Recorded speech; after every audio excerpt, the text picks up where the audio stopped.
Hi guys! Welcome back to my YouTube channel. So for today's video, mag-update naman tayo ng mga price and promo ngayong September 2025. So per month na. So for sure, marami na rin mag-update ng mga unit nila. So maganda to yung natin, yung video na to kasi bago kayo makapag-avail is alam mo yung magiging promo sa bibili yung unit.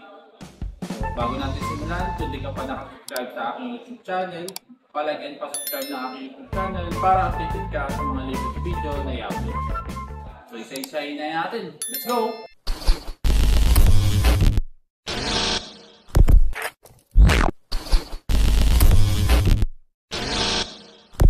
So guys, bago sa aking video, so explain ko lang yung pagkasunod ng mga unit ni Samsung. So meron tayo Ultra, flagship na tinatawag, yun yung mga Z-series. So yun yung mga natitiklop. Then meron tayong flagship na tinatawag, yun yung mga mahal. S-series naman. Ultra flagship, pinakamahal. Flagship, sunod sa pinakamahal. A-series naman, yun yung mga mid-range naman na price. Yung mga A26, A36, A36, so yung mid-range na budget ko. So kapag sa entry-level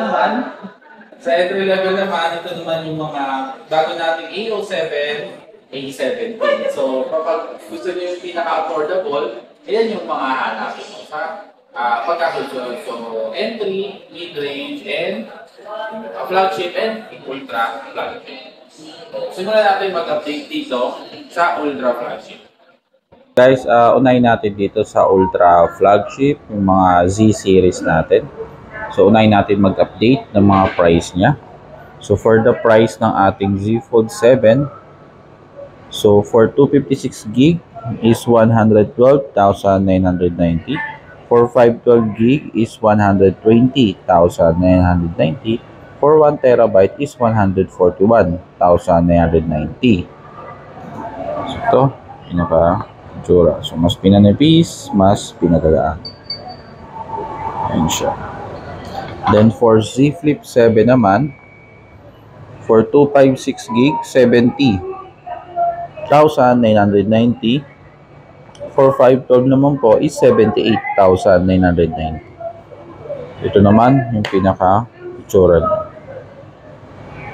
Ayan. Then ito yung pinaka niya, base model lang, FE naman.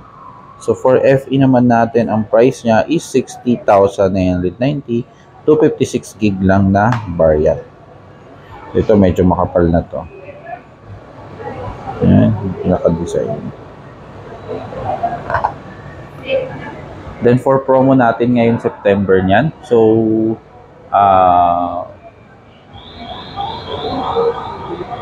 So once na mag-avail kayo, so nakadepende na sa store kung ano yung mga freebies. Sa ngayon, walang mga Samsung bundle, walang mga credit card promo. So for credit card po, up to 24 months po siya, zero interest. Sa trade-in naman, so pwede ka naman din mag-trade-in. So para maka-discount ka. For trade-in, ang pinaka-additional top-up nito is 10,000.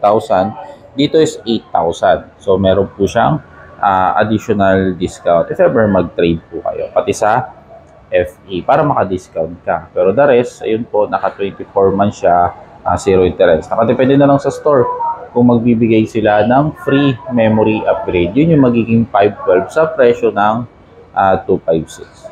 Ngayon, September, wala po siya pinaka-discount and promo.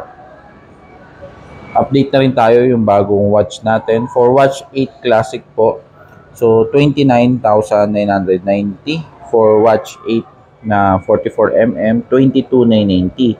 And then, for 40mm naman ito is 20,990. Ito pala yung mga bagong watch natin. So, once na mag-avail kayo ng mga Z-series at nag-avail ka nito is naka 30% discount. Ganun din sa Buds 3. So, for Buds 3 natin, 8,990. For Buds 3 Pro naman po is 14,990. So, yan, naka 30% yan once na mag-avail ka ng Z-series. Ito naman tayo sa mga S-series naman po ni Samsung. So, for S-series natin, S25 series pa rin ang pinaka-latest. So, for updated price natin, For 256 gig po is 84,990. For 512 gig po is 93,990. Then, for S25 Plus naman, pakita natin muna ito. So, for S25 Ultra. For S25 Plus naman, for 256 gig po is 67,990. For 512 gig naman is 76,990. Ito, yung pinaka-itsura. For base model naman, for 256 gig is 51,990. For 512 gig is 60,990. Ito, pinaka-itsura. So, for S25 natin na promo, so dito, once na mag-avail kayo sa S25 Ultra, is meron po siyang discount na 5,000. Then, for S25 Plus naman, may discount tayo na 3,000. Then, sa base model, naka-discount siya ng 3,000. So, sa credit card promo naman, up to 24 months, 0 interest. Maganda rin to pag nag-trade ka, malaki ang top-up. So, for additional top-up nito, pag nag-trade ka, is 16,000. Dito is 15,000 and dito is 14,000 plus value ng unit. So, mas malaki po yung magiging discount nyo if ever mag-avail ka ng S25. For S24 Ultra naman, kapag may naghahanap naman, meron pa rin tayo, 256 gig is 68,990. Isang variant na lang po. So, ito yung pinaka-itsura. So, from 71, magiging 68,990 na lang siya. Ito yung pinaka-price niya. Sa credit card din, naka 24 months, 0 interest din siya. Then, for S24 FE naman natin, so, dalawang variant din siya. For 256 gig, 36,990. For 128 gig is 32,990. So, ito yung pinaka-itsura niya. Ayan. So, ganun din, naka 24 months, 0 interest. Sa trade naman, additional niya is 3,000 na lang. So, punta naman tayo sa mga mid-range naman ni Samsung. Yun yung mga A-series natin. So, for mid-range natin, ang pinaka-latest pa rin is A56 and A36. So, ang pinaka-price natin for A56 is 25,990. So, ito. Yung itsura niya. For A36 naman po is 21,990. So ito, yung pinaka-itsura niya. Oh, ganda. Then for A26 naman, 5G natin na variant. 128 gig, 15,990. Then 256, 17,990. So, yan yung pinaka-itsura. So, dito, sa promo natin, ito po naka 24 months, 0 interest to. Itong dalawa, 36 and A56. So, yun po, nakadepende sa store kung ano yung magiging freebies na ibibigay nila. So, ngayon, wala po siyang bundle. Then, ito, pinakabago natin, for A17. So, 5G and LTE. Sa LTE, wala pa kami nito, pero ang presyo niya is 9,290. For 256 gig, 8 gig is 13,590. So, ito yung bagong A17. 5G.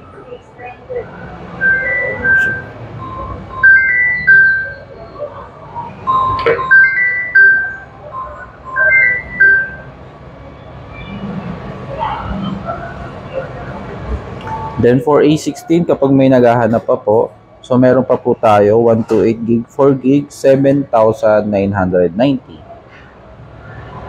So ito siya.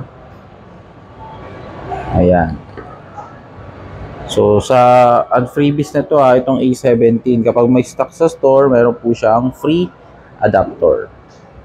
So freebies niya yon. So bagong release na unit na to. So pwede to 12 months, 0 interest sa card.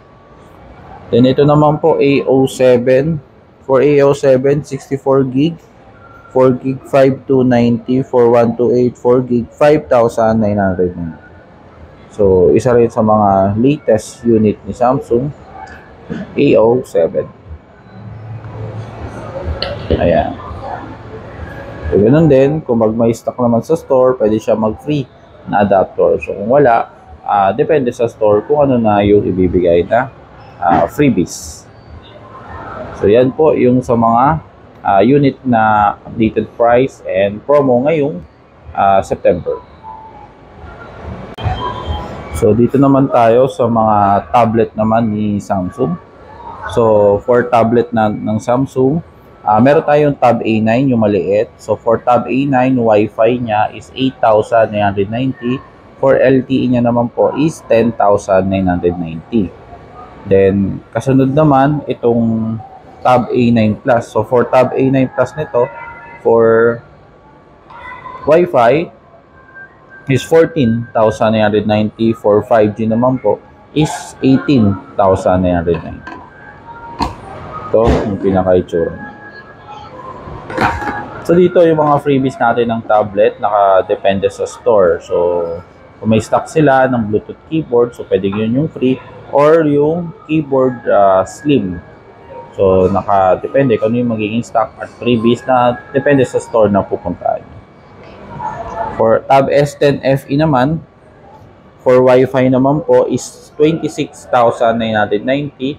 For 5G naman po is 31,990. Ito na yung may S Pen. Yan siya. Sure. Yan. For Tab S10 FE Plus naman, 5G lang na variant, 39,990. Ito naman, yung itsura. Mas malaki to, nasa 13.1. So, ganun din, kung nakadepende sa store, kung anong pwedeng i-free. So, either Bluetooth keyboard, ang kung anong stock nila, or yung keyboard slim cover. So, yun, nakadepende. Pero yun yung pinaka-bundle, pero depende sa stocks availability. Then, for S10 Plus naman, yung mga flagship naman natin na tab. So, for S10 Plus naman, for Wi-Fi naman po is 68,990. For 5G naman po is 76,990. So, yan.